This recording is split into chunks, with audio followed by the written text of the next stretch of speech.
Good morning. Welcome to Pathways Podcast. I'm Aaron Groves. I'm joined by Marcy Milburn. Me? Yeah, you. I'm pointing to you. I've me, got Marcy Milburn with me, and I also have the Headingtons, Marc and Welcome. Amanda. And we are Thanks for coming in today. excited Thanks for having us. to have you guys here. That's right.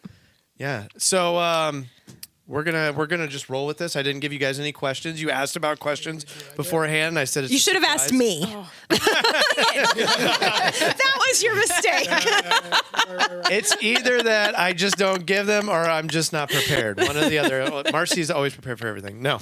But we're excited to have you guys on to hear a little bit about your story of, your walk with Christ and just maybe how you grew up and then how you transitioned in this place of being a part of the way, because we've got a deacon. Yep. Right, and you guys have led a class Rooted together. class together. Yeah. It's great. It was a lot of fun. And you guys have been extremely plugged in over the last couple of years of just taking classes and just eating up discipleship and growth opportunities, it seems like. So, I'll let you guys kind of take it, maybe introduce yourselves. I mean, I kind of did that, but. Yeah, well, my name is Marc Headington. Like you said, I'm a new deacon, like brand new. What, like 6 months, a little over 6 months. Yeah. I've been a member of the way when that was about a year ago, right? Yeah, it was last January celebration Sunday. Officially a member of the Officially, way. okay. Officially a Okay. member of the way. Been attending for I'll be working on 3 years. You're just a shade behind Still me. behind you. And Wait, let's talk about that for a second. okay, So at the time, you weren't going to church anywhere. I was not. You were not. Probably for a long time was not. Long time. How long are we talking? Regularly going to church probably would have been when I graduated high school. Okay. So So you're one of those guys that you grew up going to church and, forced or told to go by mom and dad. Sure. And then once you got out on your own, you were just kind of like, nah, I'm done with it. yeah, at the time I would have probably said I was forced to go to church. I look back on it as a blessing to have been exposed to Jesus and God and or an organized religion. Yeah. I was raised Catholic. My mother was raised Catholic. I went to her. We both went to the same school. She went to Catholic school as a young girl, and she put me in the same school. So for 8 years of my life, I was going to Catholic school, wearing the uniform. Did you have a nun? Wow. I had nuns. I mean, Did they have rulers? Sounds yeah. pretty strict. And not that I would have any first-hand knowledge of that per se, but yes, we had full on the habits, the whole thing. They looked the part, and they'd let you know if you stepped out of line. It was, church, church mass on Wednesdays at school, and then mom had us, every Sunday going to church as well, and that was up till 8th grade for me, and then we ended up that was in Dubuque, Iowa, at a church school called St. Joseph's in Dubuque. And then we moved because my dad changed jobs down to Van Meter, just outside of Des Moines, because he was working in Des Moines.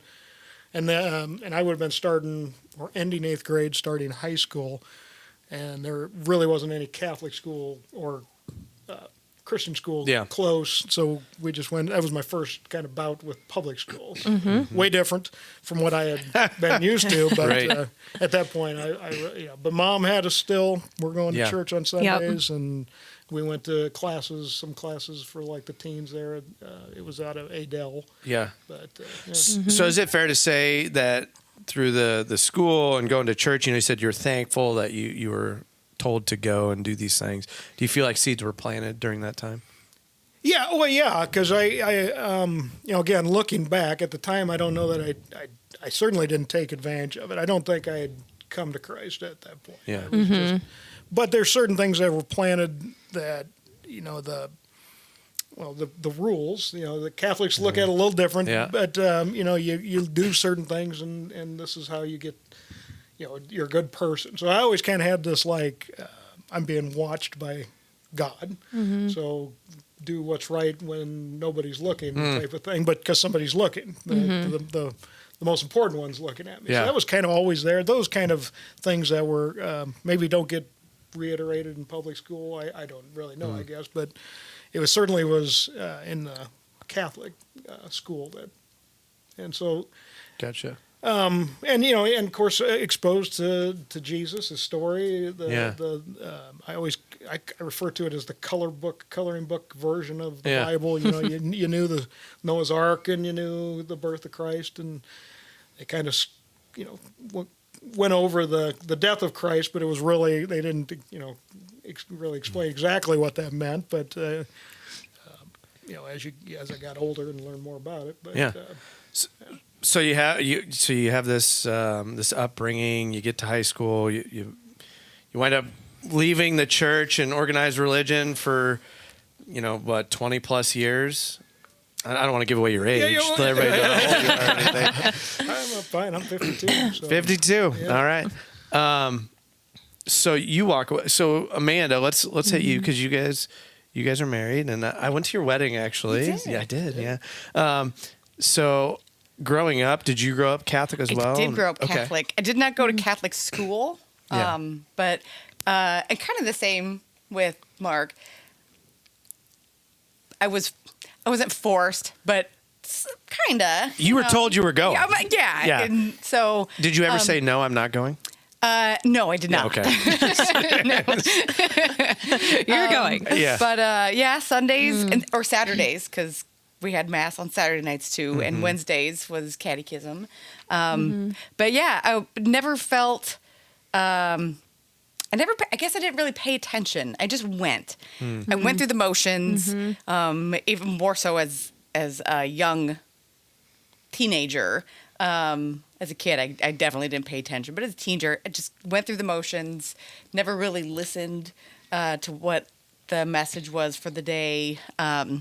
Didn't know that I could have a relationship with Jesus. And so I knew Jesus and the stories, and this, again, he suffered, died, and was buried for our sins. That was it. We didn't ever really get into what he suffered for, but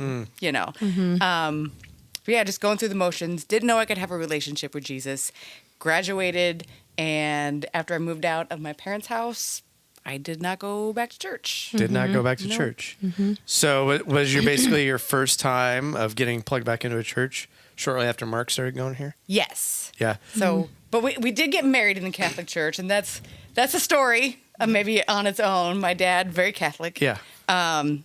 He wanted us to get married in the Catholic Church, and by wanted, it was you're going to get married in the Catholic Church.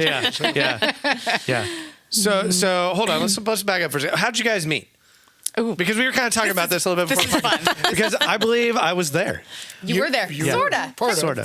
Technically, I was like a fifth wheel. yeah. So I knew Mark. So he's 10 years older than me. So you knew Mark. So I knew Mark. I was the. Did he catch your eye by chance? Well, no. No. Because I was in high school. Okay. I know. Oh man.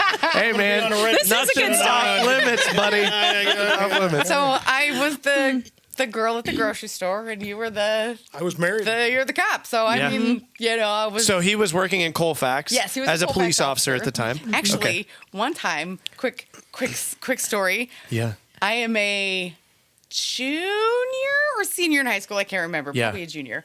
My friend and I decided we're going to go down to the grocery store and get my paycheck.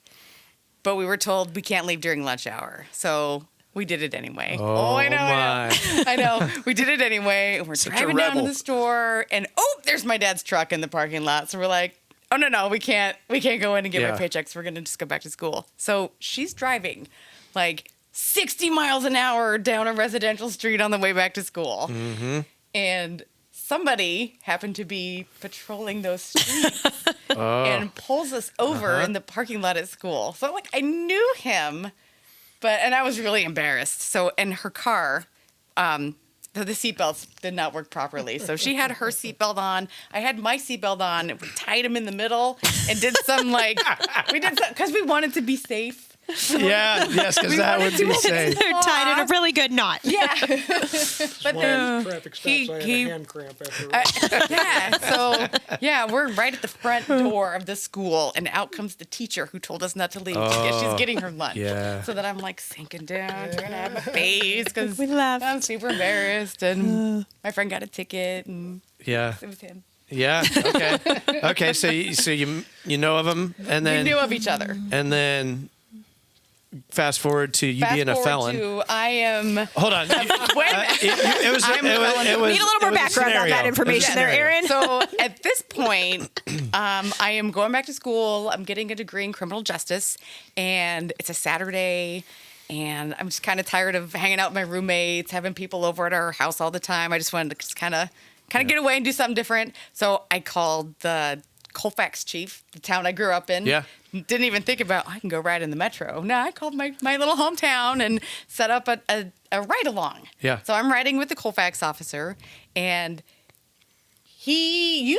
I'm field training. he gets a call from you. So Mark was Hey, my field training yeah, officer you're when I training got Aaron, hired. And Aaron was Aaron a baby is doing, deputy. When he was, he's working on how to do felony traffic stops. So I was Aaron's first felony traffic stop. Wow. Yes, my first felony arrest. Thank you, Amanda. You're welcome, Aaron. Yeah, you taught me so much that day. I tried to be as bad as I could. Well, you were compliant. Did you ever I see how mean, tied that day? we didn't have to throw you on the ground and No.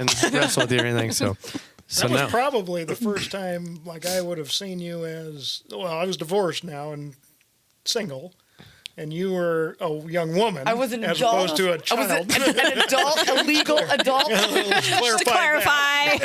And then so Yeah, then you said I was given the Colfax police officer grief and said to you that when you want to ride with real law enforcement, you call the sheriff's office and then she took me up on it. Yeah, like 6 months later, I had time, and I thought, hey, well, I'll go ride at the sheriff's office in Jasper County. And I didn't know anybody. I didn't know, except for you. Sort of knew me. Yeah. So when I called and asked if it was okay if I could ride with you, because I didn't know anybody else, and then Yep. Yeah. Yep. So she I rode came with out you? and rode. She was smitten. She was smitten. you know, We were both smitten. it was Rest is history. The conversation flowed. It was never weird or awkward, and it was just good. really good. It was and very comfortable. contrary to what people might think, I'm actually really shy. So I know, I'm very shy. Yeah. So at the end of the night, I was like, this guy's really nice. But I was just going to leave. I was just going to go home. I was going to kick myself for, not saying anything. I was just going to go home and never see you again. But I took a chance. you took a chance. Take a chance. I asked her if she wanted to Took a go chance get a on drink me. afterwards, and we had originally had plans to go somewhere, but we ended up just sitting in my apartment chatting and all watched a night. movie, and she eventually left. And the rest Rest is Yeah. history. So that's probably what, late It's good. 03, early 04? it was April. April 2004. 04? April Okay. 2004. That's Wow. Right. Yep. Mark knew that too. He was Good. just, If you're good with I do dates. know that. Yeah. 20 years. Time flies. 20 Yeah. years. Oh, it's 20 years. That's crazy. Coming up together. Yep. Yeah. That's right. All That's right, awesome. ready? Yeah, Got a handshake and everything. yeah. we're the cooling You kids. sure we are. If we do say so ourselves. Yeah, we're pretty cool. So, eventually you get hired at the sheriff's office as a dispatcher, right? Yes. Is that like 05, 06? It was my first, I think my start date there is officially like March 28th of 2006, but my first actual day in dispatch is April 1st. Joke's on them. April Fools, you got me. Yeah. No, that's good. And so you guys got married in the Catholic Church. Yep. Told to do it. Yep. Yes, we were. And just assuming that you weren't walking with Christ at the time. Nope. That was for Dad. That was Yeah. for my dad. That was for Okay. Dad. Okay. We were content to go. I don't know. Just Well, we at the didn't really have a Arboretum? plan anywhere. Yeah. Just I- go get it done, get the marriage license signed, and be together. But Yeah. Yeah. honor him and So you guys obviously do life for what? How many years? well, we've before- been together Yeah. about almost 20, Yeah. and it'll be. Doing the math quick. I know. 18 years. No, I want to spot the cameras on me. I can't do this math. coming July. Yeah. Married. So then, like, what brought you back to church? I mean, it's like you've been living that long, not going to church, not pursuing a relationship with Jesus Christ, and I will just say this: like, you guys always had a good marriage. You did, and I looked at you guys, and I can remember even sending you a message on your anniversary. Like, you guys are just, you inspire me to love my spouse better, just based on how I see you guys interact and love each other.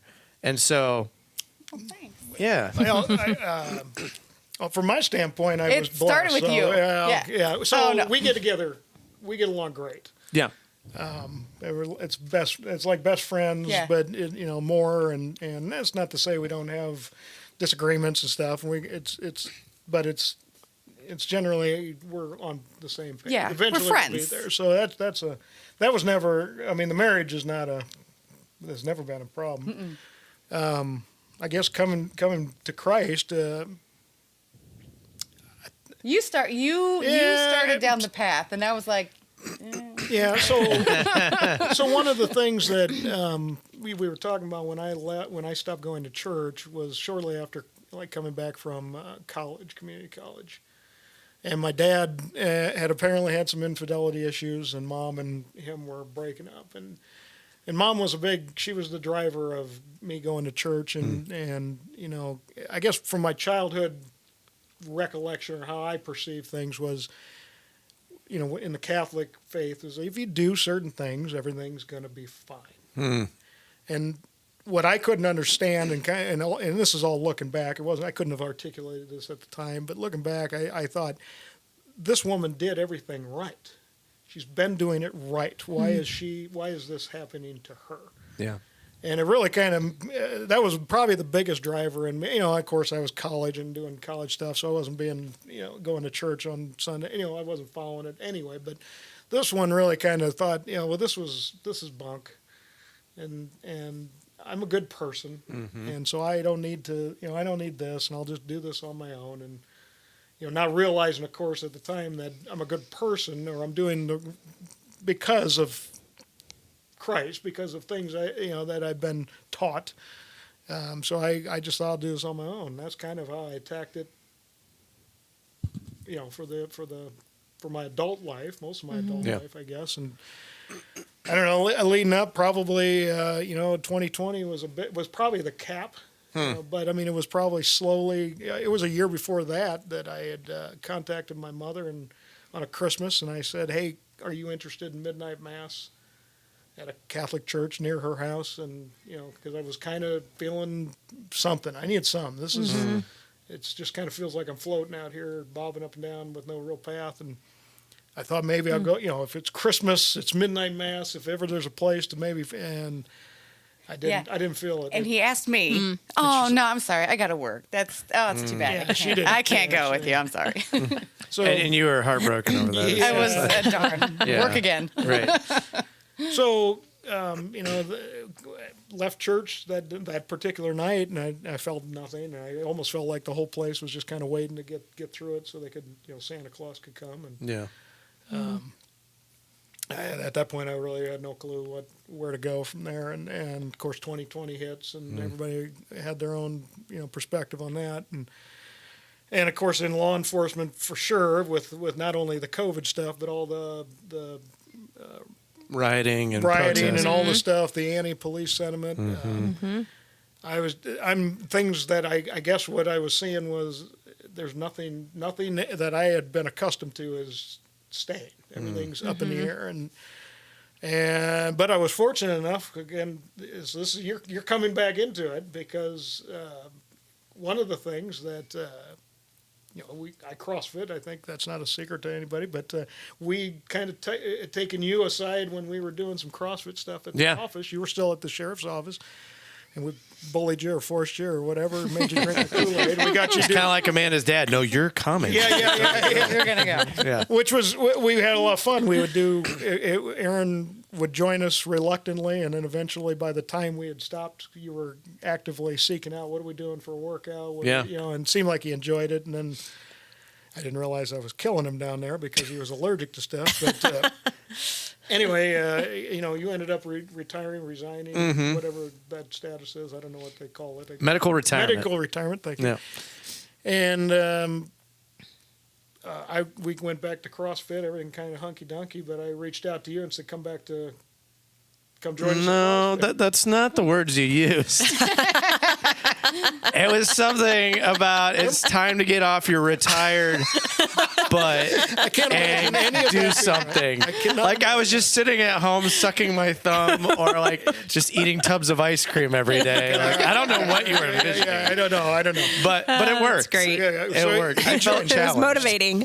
So he joined us, and for a couple months. Now we're getting into the spring. Yeah. April. It was April. I know when I first came to the way. But Aaron was preaching, and he reached out and said, "I'm preaching. Would you be interested in coming to church?" And okay.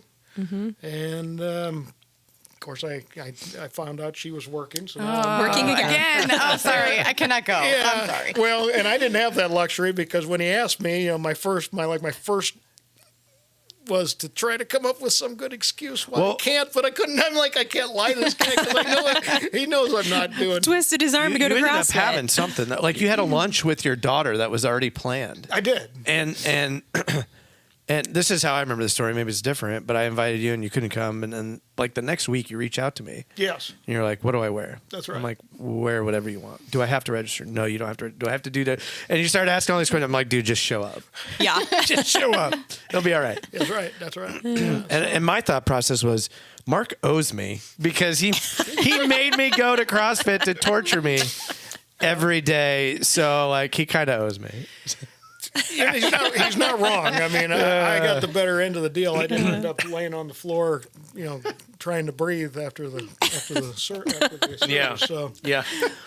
But she was by myself. And there was no getting out of it, and there's no coming up with an excuse. So I drove myself down here, sat in the back. Matter of fact, the same place I sit every Sunday. The same place you still sit. But it's completely different service from what I had been accustomed to, and nothing had changed in the Catholic Mass that I could tell over the years.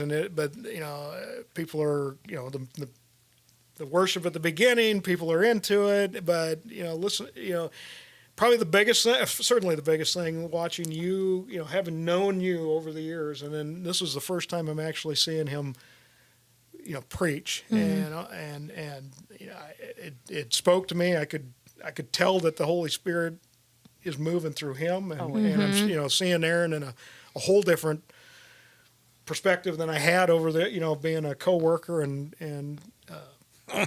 Seeing how I used to live versus. Well, I mean, yeah, Just a change, every yeah. aspect of it. I mean, like I said, I know I didn't grow up with Aaron, but from law enforcement perspective, I grew up with Aaron. I know him as a young deputy, learning the job and kind of, he's forming his moral framework in that profession, and then all the way up to working specialty. And then eventually being a supervisor at the sheriff. He was my boss before he retired, and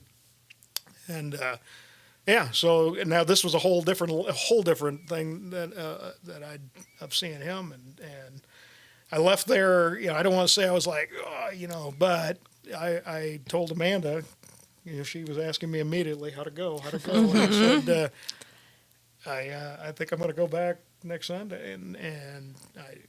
Been going back ever since. Yeah. I think I've only missed one or two because we took a trip somewhere, but That's awesome. And then eventually I asked, will you join me? And she reluctantly. Yeah, like the first. So tell us about your first Sunday. experience. Okay, so it's the first Sunday that I'm off that I get to go, and kind of like you, I have no excuse now. So yeah, I guess I'll come. But don't expect anything. Like I wasn't. I didn't know. I guess I didn't know what to expect. Except I wasn't expecting to feel the feelings that I felt when I came. The first with the worship team, you kind of warned me. You're like, "There's going to be some singing, and it's going to be it's totally different." And I think by the third song, I'm like, "Are they are they done yet? And then I think you're scrolling through trying to find the song that they're singing, and I'm like, are you gonna start listening to Christian music now? That was a question. That was a legit question. Are you gonna start listening to Christian music now? Flash forward to now that's pretty much all we listen to. Yeah. And then the message that day, I think it was the end of a series of kind of Winning the war in your mind. Yes. That's right. Yes. And it was not anything like I'd ever experienced before going to church. I felt like Pastor Steve, he's talking to me the whole time. It was just, it spoke to me. And I remember crying that day. Like, yeah. So you were reluctant to come. I was reluctant And to how did you feel when you left? I was crying. Yeah. I had seen a woman that I grew up across the street from, Deb Clymer. And I think it was pretty much kind of after COVID, and I hadn't seen her for so long, and I'm already feeling all these feelings from the message. And I see her, and I just start crying. It was like it was good. It was good crying though. Like, I don't know how to explain it. Yeah. But yeah. And after that, anytime I could go, I was excited. And I was excited to go. Like, I'd never been excited to go to church before. I grew up going to church because I had to. I never knew what it was like going to church because I wanted to. And my dad would always tell me, I just want you to go to church. And oh, no, Dad. I don't ever remember what I said to him, but I got to work. It's just not, something that it's going to work for me. He's gone now. And so the one thing, I just wish I could just have a conversation with him about Jesus. Like, I know Jesus now. I get it now. Yeah. What would you tell people maybe who grew up in similar situations as you guys, forced to go to church, disenfranchised with it because they didn't learn about who Jesus was and what he did for them. They never felt the power and the experience of the Holy Spirit moving in the church. What would you say to someone that maybe has been away from church for 20 plus years and really doesn't have an interest, but maybe something stirring? One thing, and maybe not so much with you, but with me, it wasn't God. It wasn't Jesus that I didn't want. That's why I didn't want to go to church. I didn't want to go to church because of Jesus. I didn't want to go to church because of people. It was people. Feeling judged. I remember one time I went to church. I can't remember if it was for a funeral or for something, but somebody said to me, I can't remember exactly what they said, but it was kind of disparaging. Like, look who finally is here. Something just, it was kind of disparaging. And it just, and I'm like, well, this is why you don't see me here. So something I would tell people, it's not Jesus. It's people. If you're not feeling it at this church, nothing says this is your church you have to stay at. Like, that's something I didn't understand as a kid. You're Catholic. This is the church you're going to. I remember I had a friend who went to Awanas, and I wanted to go to Awanas, and my dad's like, no, you're Catholic and you're going to Catholic church.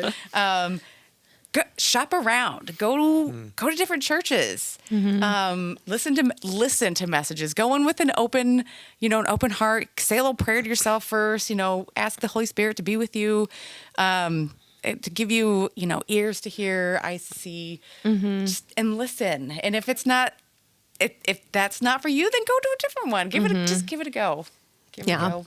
Well, and really kind of what you're doing in that is you're seeking Jesus. Yes. And not letting a person be a barrier to Jesus. And so, and what continue really to pursue him. Healed that, like, church hurt, I suppose, is church. Yeah. Church healed that. It's not church. It's not church hurt. It's not Jesus hurt. It's people. So don't let people ruin your journey or your passion or to seek Jesus. Don't let people ruin that. Just it's Jesus. Just focus on Jesus, not people. Because if you're looking for negativity in church, you're gonna find it. If you're looking for Jesus, you're going to find him. So Right. don't look for, the judgy people. Don't look for, the negative. Just look for Jesus, because you're going to find him. Yeah. 'Cause he's everywhere. And that's, like having this conversation now. Amanda 20 years ago was sitting here. That's what I would tell her is don't worry about people. Just think about Jesus. And yeah. Yeah. That's my take on it. Go take it away, handsome man. Handsome man. That is Amanda's nickname for her husband. Handsome man. I'm gonna go see my handsome man. I need to go talk to my handsome man. I called him Mark, and it just doesn't feel right. I don't even answer. I don't think. Yeah. I look around for who she's calling. Who are you talking to? Yeah, I mean, I think seeking Jesus. That again, kind of my part of my story is I look back on it is I felt like Jesus had left me, but that was not the case. I left, and he was always there. I may have been let down by religion or people or however you want, but I don't need that to have a relationship with Jesus. And what's kind of cool about that is having a relationship with Jesus brings me back to people. And like you were the hook to get here, but Pastor Steve, you Marcy, getting listening to you guys do a service, but the people here that have been so welcoming, and and anybody that knows me in law enforcement knows my box was really small. If you didn't wear a badge, I didn't have a lot of time for you. And because we generally see the darker side of humanity, and I was judgy. I still struggle with not being judgy, but having that relationship with Jesus reminds me of that. All of them, all the brothers and sisters, and it's just changed my perspective. But again, like I said, having that relationship with Jesus makes me want to be with people, especially outside of just people that I know, care about, but get to know other folks. I would, the men's ministry, just coming in on Sundays, the half hour beforehand or whatever. Our first class we took, Trisha sent an email, hey, you guys should check out Alpha. Yeah. And I think you were maybe more so ready for it. Maybe, yeah. I mean, it was nervous. We're both kind of the same, like in our box. We're comfortable, just, going now. But now, we're kind of stepping out of our box a little bit. And that really changed. Every time we take a class or it would just change a little more. It's a slow, it's not overnight. And I think one of the messages Pastor Steve had one day, he said something, if you're not a sinner, then this is not the place for you. And that's something that growing up, how do I want to say it?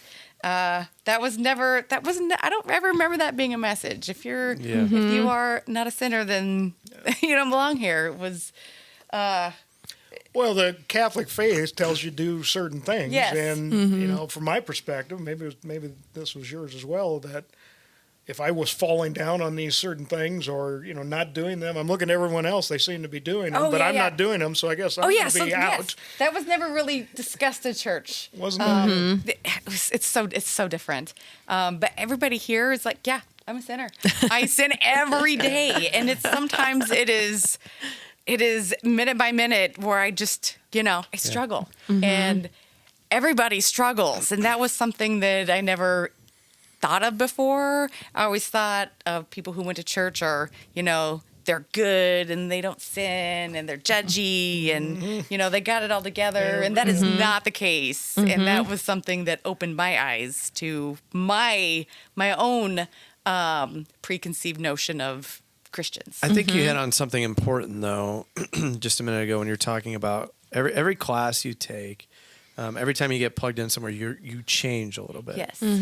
And I think that's important for people to hear because it's not just church on Sundays. No. Discipleship. That's one of our big things at the church is discipleship, and Marcy does, she plans out and maps out classes and what we're going to be doing in the fall and what we're going to be doing in the spring to provide growth opportunities for people here at the church. And I just want to reiterate to people, like, don't ever think like church is just on Sunday and that's it. Like you're limiting your growth and stunting your growth. Like when you get plugged into men's ministry, women's ministry, discipleship classes, like these are opportunities to change a little bit more into the image and likeness of Christ.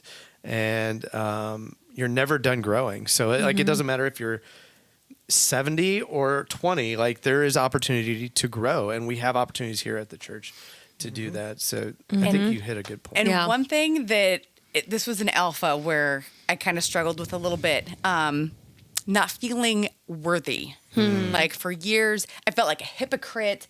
For years, I was like, I don't want to talk about Jesus. I don't want to hear anybody else talk about Jesus because you're all judgy.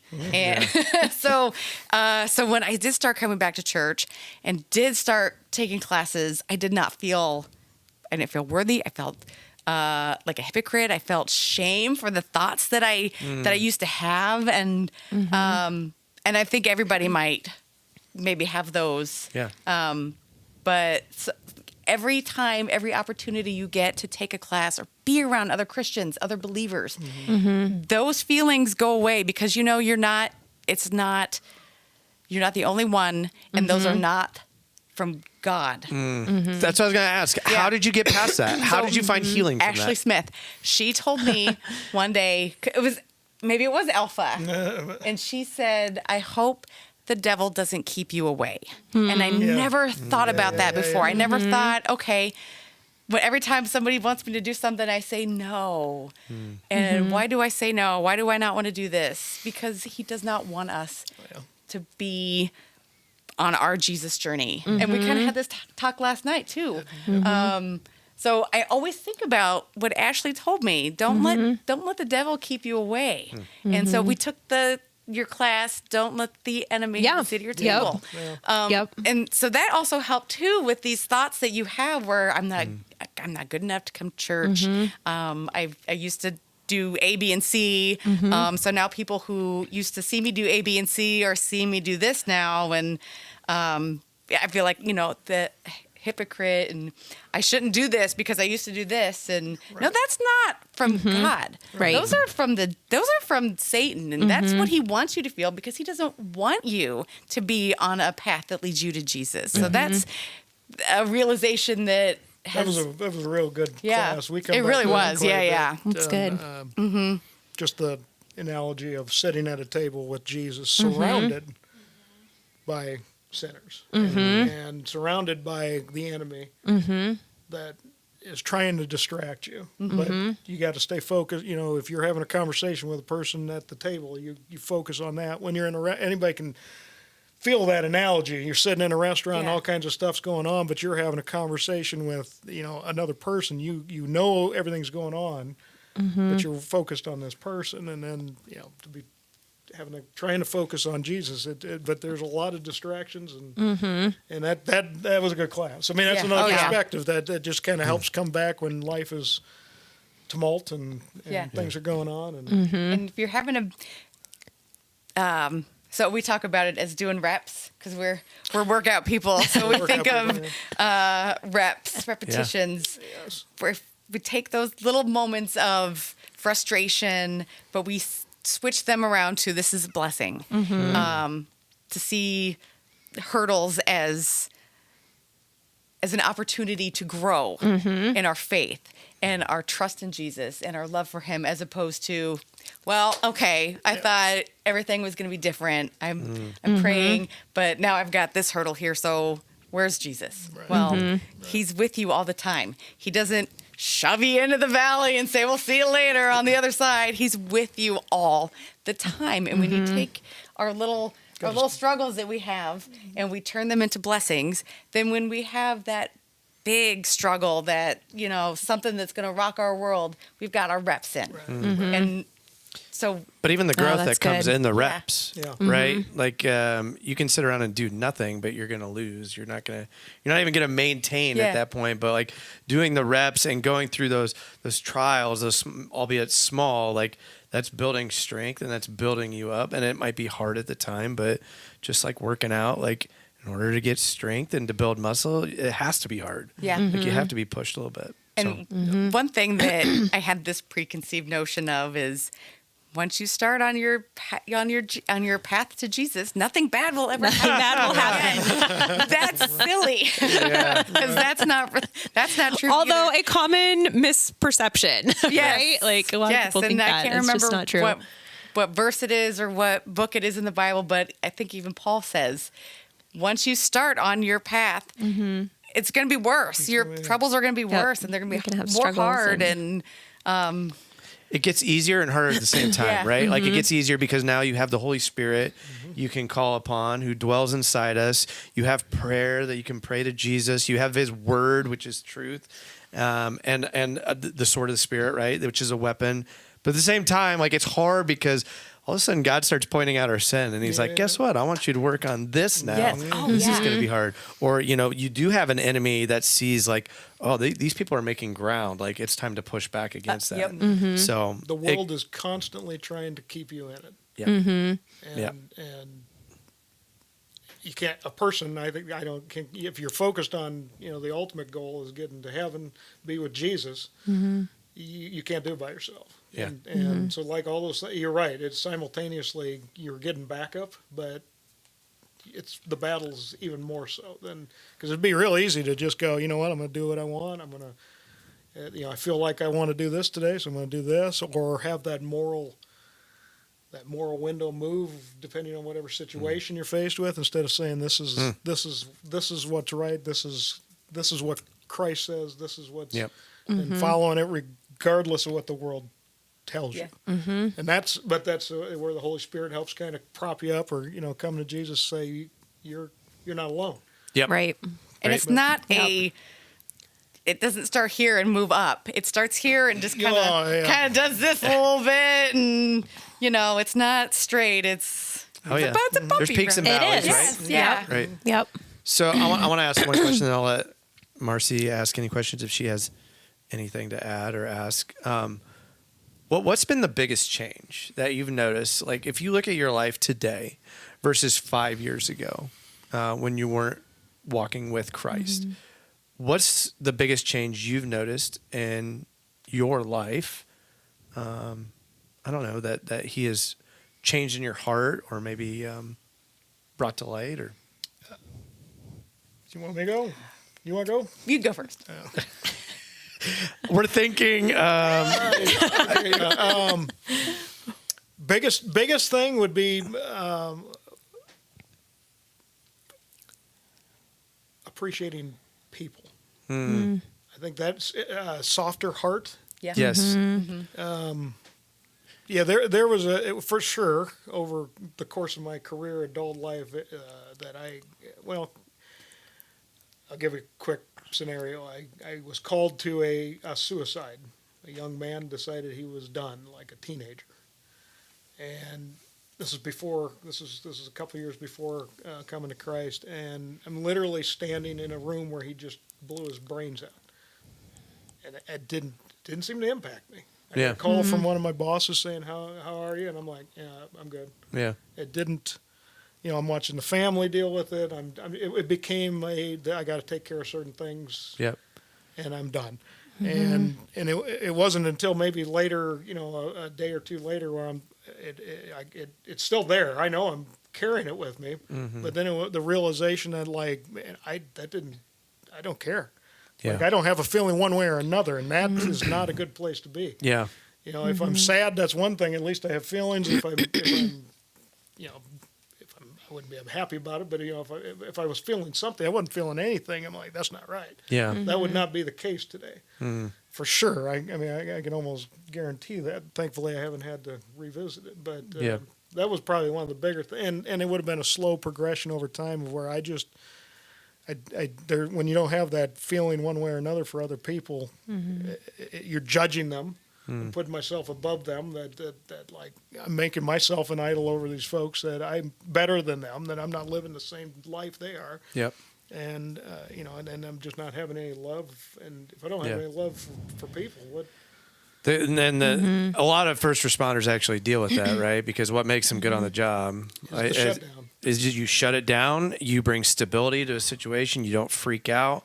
You don't show emotion. The problem with that is we aren't designed to be able just to shut off certain emotions. We end up shutting them all off. So that affects us when we come home. That's right. Right? And our ability to love people. And so like you have to get to a place of where you don't shut down your emotions. You can still be stable and work through a situation, but still have empathy and compassion for people. So that's not all that uncommon. And I just want to speak to what you're saying too, like just talking with you. You and I talk probably once a week now pretty regularly, and to hear your stories of how someone would come into the courthouse and be struggling, and you taking the time to pray with them. I've had a couple opportunities. Yeah. Like if you would have told me 5 years ago, Marc Headington's going to pray for someone, I've been like, get out of town. That's probably right. That's not the same Marc Headington that I know. That's probably right. And so, hearing those stories and seeing, you so involved at the church, and just hearing how you talk about Jesus and how involved you guys are, like it's so amazing. I'll tell you, when you came to church for the first time, I literally did a fist.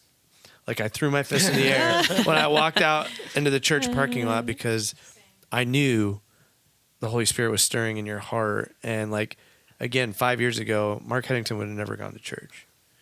And so only God can do that in your guys' hearts. And so it's just been so much fun to watch you guys grow. And you know what? You guys are an asset to the kingdom, and God is using you guys. So what about you, Amanda? Kind of the same. Yeah. I don't have that story, but so I do have a story kind of similar.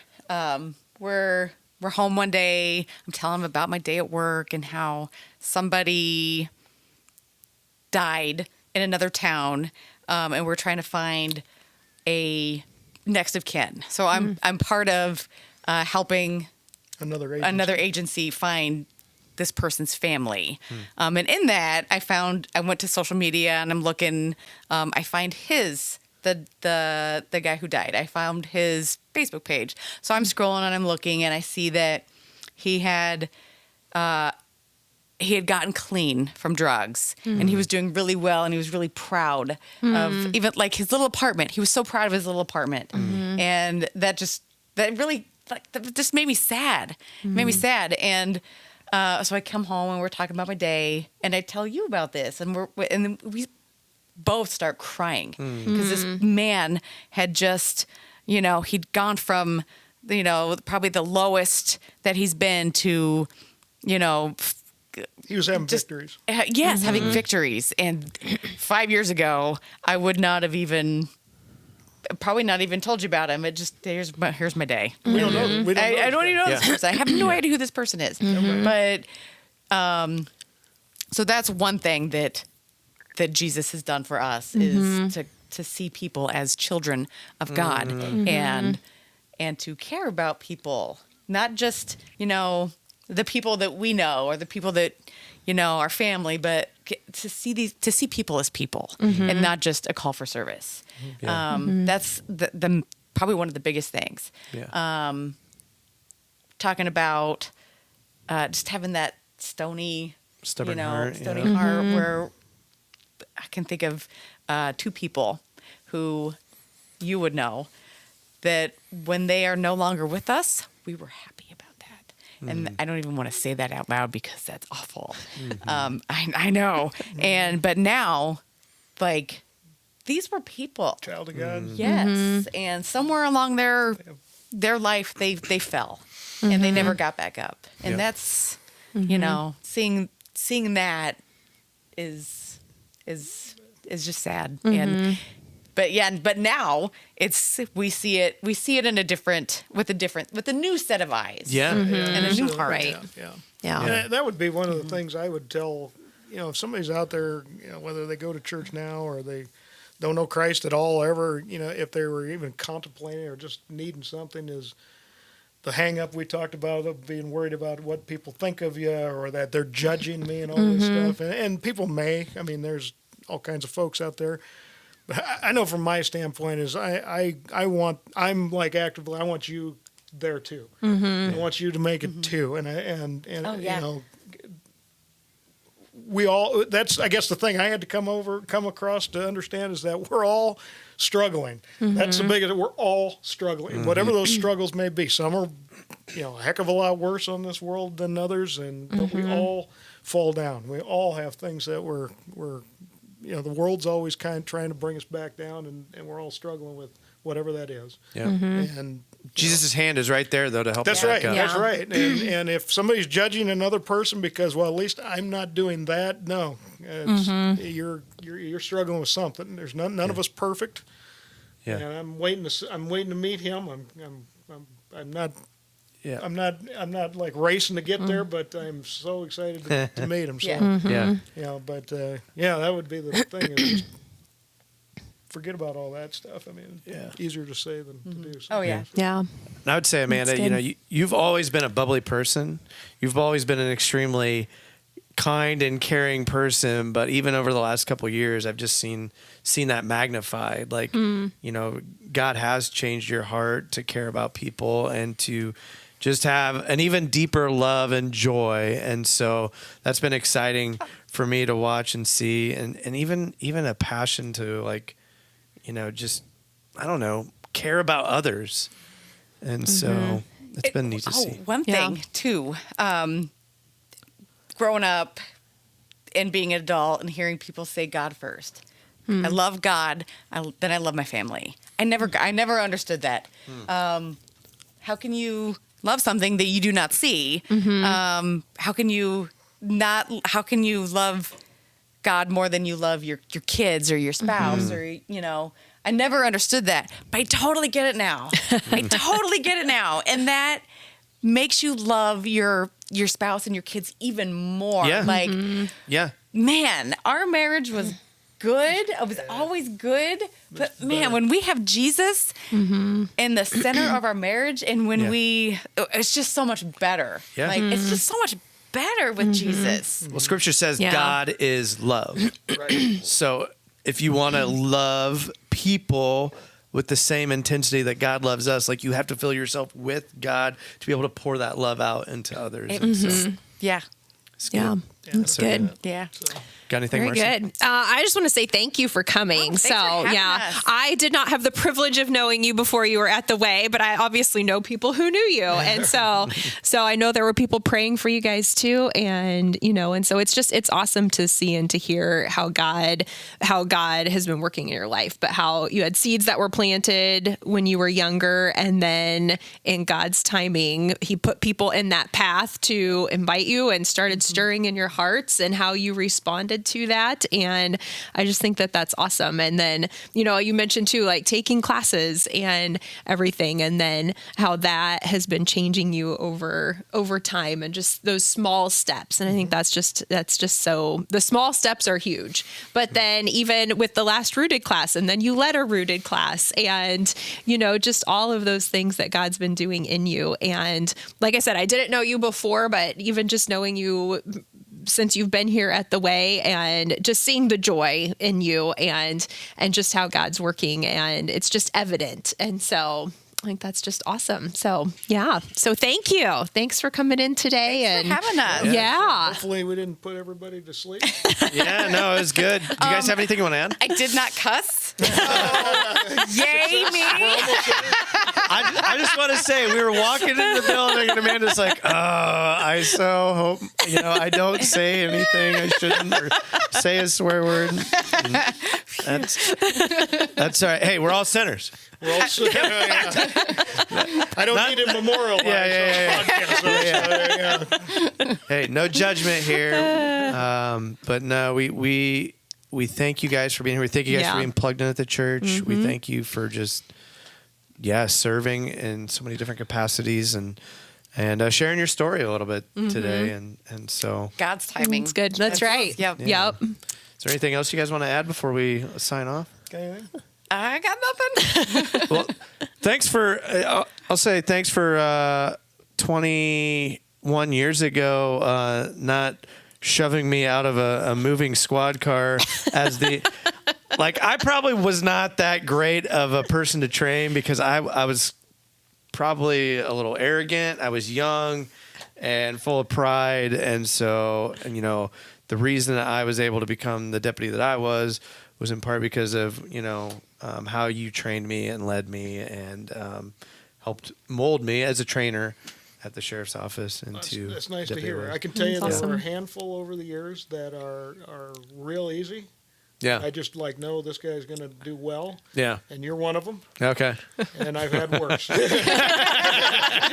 weren't the absolute worst. So, Yeah. No, you guys are awesome. We appreciate you guys. And just echo what Yeah. Marcy said. Thank you for coming on and sharing your story. Our hope is that it will impact some people, especially the people that are maybe struggling with going back to church. Yeah. That have walked away and been disenfranchised or just have said, I don't need God. And they're missing out on something more intimate and deeper, and then even an ability to be filled with the Holy Spirit, to love more deeply and to share more joy. And so thank you for that. It's real, and I hope it resonates with people. So thank you all for joining us today. Thank you all for tuning in. And if you need anything throughout the week, please don't hesitate to reach out. And I would say, like, if you have a question about Marc and Amanda's story, can they find you on a Sunday and just ask you some questions? Absolutely. Yeah. Absolutely. I know I'm the Back right. guy. That's Back right. right Sitting to in the the same worship spot the first Sunday you were here. She's the bubbly one. Everybody loves Amanda. Yeah. I'm the gruff-looking guy, but if you come talk to me, I'm usually fairly nice. Yeah, right on. And so, find them, and I'm sure they'd be willing to share more. Oh, and, totally. Thanks for tuning in, and we hope to see you at church on Sunday. Have a great week.